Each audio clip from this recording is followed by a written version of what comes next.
আসসালামু আলাইকুম। I hope সবাই ভালো আছেন। আজকে আমি রান্না করবো বাইম মাছ ভুনা। আশা করি রেসিপিটা সবার ভালো লাগবে।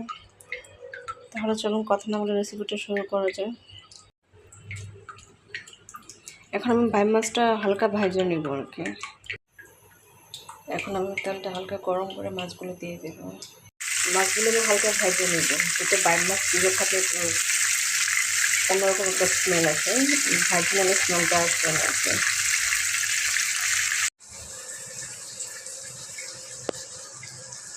একটা টমেটো দিয়ে ভুনা করবো, সেই জন্য ফার্স্টে পেঁয়াজটা দিয়ে দিই। পেঁয়াজটা ভালোভাবে মজায় নেব আর কি, কষাবো। পেঁয়াজটা নরম হয়ে আছে, তেল দিয়ে হালকা ভাজে নেব পেঁয়াজটা।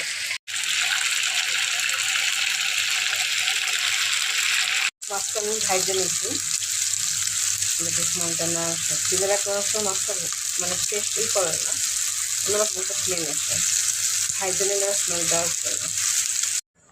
এখন আমি টমেটো দিয়ে দিলাম। টমেটোটা আমি হালকা কষাই নিব। আবার মশলাটা ভালোভাবে কষানো হয়ে গেলে তারপরে মাছগুলো দিয়ে দেবো। আর নামানোর আগে আমি কাঁচামরিচ দিয়ে দেবো। আশা করি রেসিপিটা সবার ভালো লাগবে। হয়ে গেছে, এখন আমি সবগুলো মাছ দিয়ে দিব।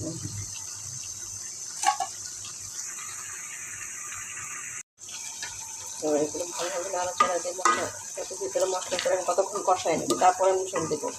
ঝোল আমি বেশি দেবো না, যেহেতু এটা বাইম মাছ ভুনা হবে। যত পারবেন চেষ্টা করবেন কম ঝোল দেওয়ার জন্য।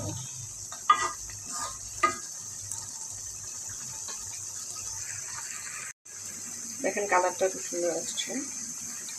আশা করি এইভাবে রান্না করে রেসিপিটা ভালো লাগবে, খাইতে অনেক টেস্ট হবে। আমার হচ্ছে প্লিজ বেশি করে ভিডিওটা শেয়ার করবেন এবং লাইক কমেন্ট এবং সাবস্ক্রাইব করবেন, তাই না দেখবেন না। প্লিজ প্লিজ সবাই সাবস্ক্রাইব করে চ্যানেলটা।